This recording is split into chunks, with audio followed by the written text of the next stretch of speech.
South Australia is considered a world leader in sustainable fisheries and aquaculture. The key features that make that job easy for us is that South Australia has a clean environment, pristine waters. We produce a premium, high quality and high value product. There's a full traceability of our products. We have programs like Sasquatch, the South Australian Shellfish Quality Assurance Program, and PIRSA has other agencies which deal with traceability of the seafood industry. We have a world-leading research institute in the South Australian Research and Development Institute, which is located at West Beach, so you might all be familiar with that. Certainly world class, and provides us with a lot of scientific information which helps back our management of our fisheries and aquaculture. And we have a strong policy and regulatory environment.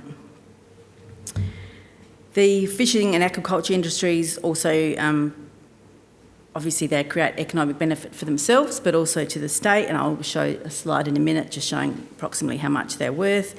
And largely this is in regional areas, which is pretty key to those areas. Some of them are basically just fishing or aquaculture little towns, so without those two industries they wouldn't be as prosperous as they are. So approximately 70% of the benefit, economic and social benefits, so that's jobs, houses, food, buying, all that sort of thing, is done in the regional areas of South Australia. The ability to effectively regulate and manage, which is what our job is for PIRSA, is underpinned by the science that SARDI produce. SARDI undertakes critical research in determining the status of the wild stock populations. They do harvest reports and harvest strategies, stock assessment reports for all of the major commercial fisheries, and that information then guides the policy side of fisheries and aquaculture to regulate that industry so that it can be sustainable. And on the aquaculture side of things, I think I'd be able to say aquaculture by now, wouldn't you, after 11 years? They undertake critical research in modelling. They can model the oceans to tell us, how much of which species can be farmed in an area with minimal impact. They can model where nutrients go, what sort of things uptake the nutrients and all that sort of thing. All that helps in the management decisions of the aquaculture and helps us sort of locate with the best places to put particular types of aquaculture as well. So couldn't do our job without SARDI Aquatic Sciences. They're just fundamental to doing good policy. We have a very strong legislative framework.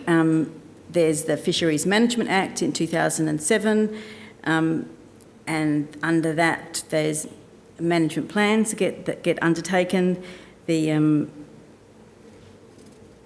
backstep first. And we also have an Aquaculture Act, which was implemented in 2001. This is the only Aquaculture Act in Australia for our state. All the other states and territories regulate their aquaculture under Fisheries Management Acts. So South Australia took that step to actually recognise aquaculture as an entity on its own and produced its own legislation in 2001. This was recently reviewed to be more relevant and up to date. The objectives of both of those acts are pretty similar. The principle is to protect, manage, use and develop the South Australian aquatic resources in a manner that's consistent with the principles of ecological sustainability.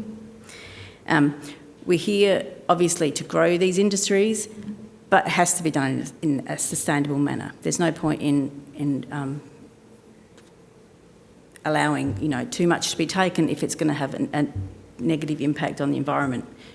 I think we can all agree that nothing we do doesn't have an impact, so the human race, just simply by being in this room, we have an impact, but we can certainly minimise that and we can introduce regulations which and rules about how they do this aquaculture and fishing to minimise the impact. So the principle of ecological sustainable development allows for using and conserving the community's resources for future generations. The sea is a public resource, so that's key to our thinking, is that we have to protect that not only for the economic benefit of the aquaculture and fishing industries, but for the stakeholders, which is the general public. It's your water as well. So whatever we do, we have to actually make sure it's done sustainably. For future generations, everyone can use it.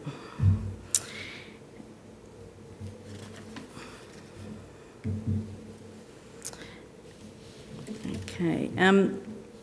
Now I'm been working in aquaculture, so I'll mainly focus my talk on aquaculture. If you've got questions on fisheries, you can ask them, but I may not know the answers, but feel free to ask them. Aquaculture in 2019-20, which was the last time we have a published record of the economic benefit of this industry, was worth about $229 million. That's the direct farm gate, that's what the product's worth. And then with flow-on effects, with transport and marketing and et cetera, it's actually valued at about just over 600 million. Produces over 1,000 jobs direct, and that's working on the farm.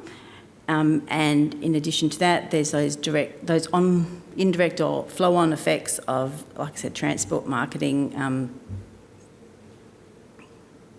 packaging, processing, all that sort of stuff, producing another 1,500 jobs. So it's quite significant, and as I said, 70% of this is done in the regions, so it really is the important industry to the regional South Australian. This graph here just demonstrates the change in the amount, the production, and also the value of both fisheries and aquaculture in the last 20 years.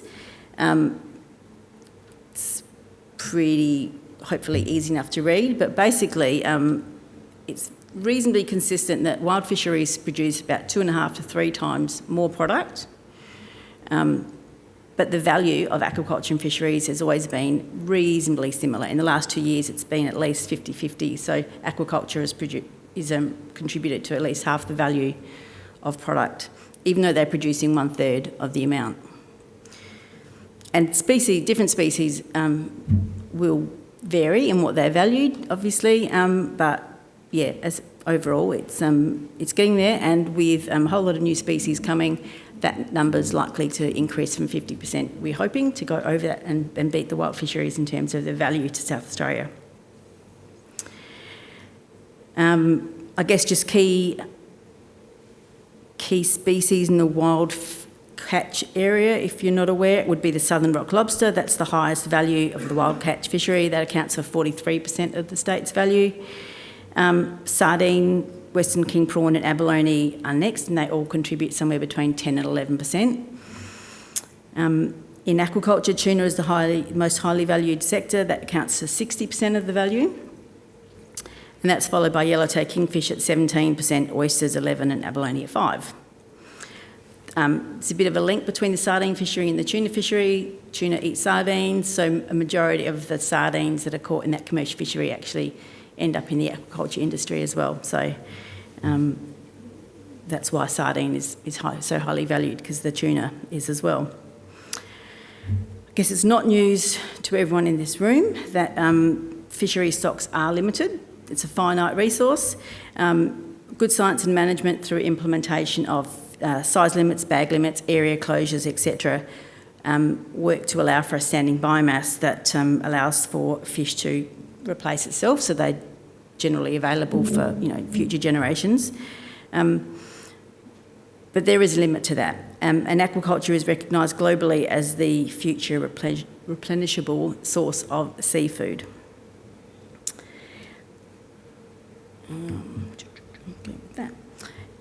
Aquaculture is quite a young industry compared to agriculture. It's only really been going since the 80s. Oysters were the first crab off the rank, if you like, in the early 1980s on the west coast of the Eyre Peninsula. The tuna guys started in the early 1990s in Port Lincoln. And since then, we've had the other major sectors develop, so the yellowtail kingfish, mussels, abalone, and land-based.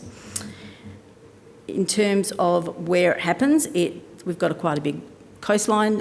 As you can see, this figure demonstrates that aquaculture occurs generally along the coast in shallowish waters up to 25 metres. 0 to 25, and it goes from all the way from as far west as Ceduna to down the southeast to where the land-based barramundi farms are.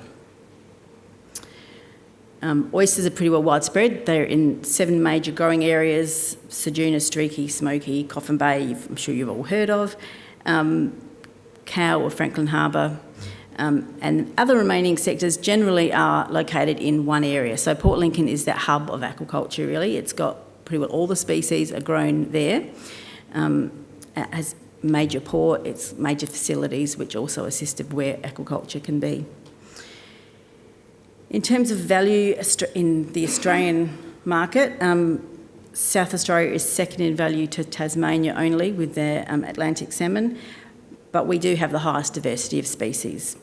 So we have, as I said, tuna, we have finfish, mussels, oysters, abalone, I don't want to miss anybody here. Land-based, we have oyster hatcheries, abalone hatcheries, barramundi, murray cod, trout, marron and yabbies, and quite a few others. We've had a lot of interest recently in new species. Not that it's limited, but this is one way, an area where the industry can expand through new species or new marketing processes. So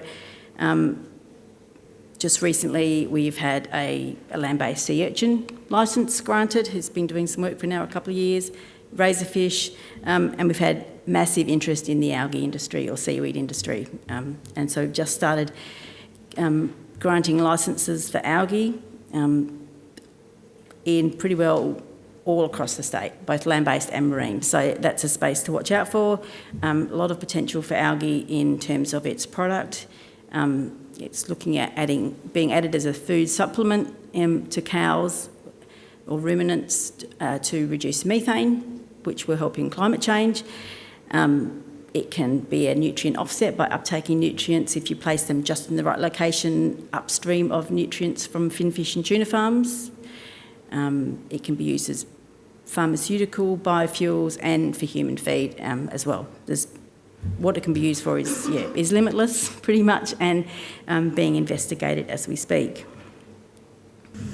Most of the aquaculture along that coast occurs in aquaculture zones, and these are just dedicated areas where we think aquaculture might be suitable, and then people apply to put their sites within those zones, and then we would do an assessment on that to work out if it is in fact suitable for that area. But typically we have 12 zones which are spread across the coast, as indicated in this picture. Again, we use SARDI to tell us, to give us information of how much you can grow in an area without having any impact or minimal impact to the environment, how much the nutrients can be absorbed up by the existing environment. And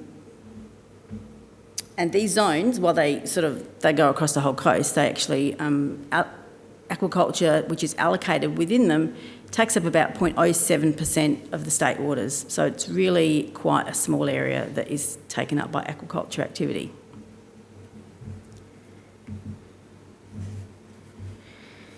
So I guess the whole point of this conversation is ecological sustainable development. I got there eventually. All aquaculture activities that are assessed by PIRSA are done so against the comprehensive risk assessment. And our Act and the Fisheries Act both have an objective of meeting ecological sustainable development. There's a nice big definition there, which I won't read out. I'm sure you all have an understanding of what that means. But basically, yes, it's to make sure the activity is done in such a way that it has minimal impact. It's reversible. So, as I said, we all have an impact. But if you take away that activity, that habitat should be able to be reversed back to what it was over time. So that's our aim. So when we do a risk assessment, we do it on a national framework that was developed by Fletcher. We look at up to 36 individual risks, and this includes environmental and social. So we do a whole lot of consultation for applications as well. We consult with stakeholders, and we do a public process where we put it in a newspaper and invite submissions and things. And this allows us to basically pick up things we might have missed in the assessment process. So things that are important to stakeholders that we haven't considered. Once an application has been assessed and is granted, it doesn't end there. It's in the first place, it's for a limited period, and so basically the only way you're going to get your licence again is if you actually conform with all the legislation and you demonstrate that you're being sustainable.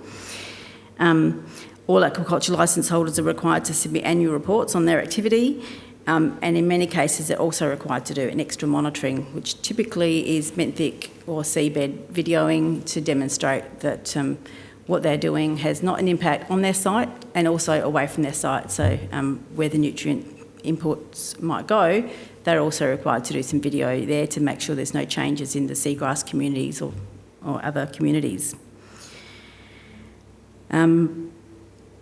A good example of that would be Fitzgerald Bay.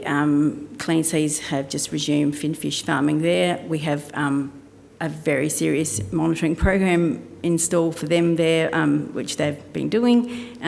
There is some seagrass meadows in the area, and they're obviously putting out nutrients from finfish. So they've been doing that and undertaking a research project with SARDI to specifically look at impacts to seagrass from finfish nutrients. All of that is on our PIRSA website. There's a specific link just for the Fitzgerald Bay stuff, so if anyone's actually interested, they could just go look at that. It talks about how we manage and regulate the industry overall, what we specifically did with these assessments, the risk assessment we did, so it shows all the risks we looked at, and it includes the monitoring programs that they're required to do and the results as they come in. So it's a fully transparent process where people can see what has been done and how it's progressing. PIRSA also have an expert-based aquatic animal health team, which look at, help industry with investigations of any mortality events, and this might not be just aquaculture related, but they'll also look at your general fish kill events that happen through natural events. They assess translocation of stock to their site and use of medicines and disease surveillance, all with the idea of making sure that what they're doing is biosecure and limits the risk of disease and spread of disease. These activities are critical to maintaining the industry by being prepared and responsive to events, including emergencies such as the 2016 POMS, Pacific Oyster Mortality Syndrome. Don't know if you're aware of that, but in 2016 this syndrome hit Tasmania. Tasmania are the major source of spat for our oyster industry. We closed the borders and did all these investigations, etc. And to this day, oysters spat from Tasmania is still not allowed without specific permission to come into South Australia. So, and the South Australian industry do regular surveillance of their sites and off-site just to maintain surveillance of the POMS virus. So I'll finish off with just saying, so with good farming practices and sound management, aquaculture industry in South Australia is looking pretty good and it's growing. It's certainly contributing to meeting the increasing demand for high quality seafood that fisheries may not always be able to meet. So between the two industries, they do meet that demand, but as that demand increases, I think aquaculture is the way to go. There's just some references for people. We have done a zoning in report, which is in that reference list. This basically is a document that we have done, again, to be transparent to the public and stakeholders about how we regulate aquaculture. It talks about each of the aquaculture industries, talks about monitoring that's done, results, things that affect industry, storms, COVID, POMS, all this sort of thing. And it's, just a good all-round document if you want to learn about aquaculture. Thank you.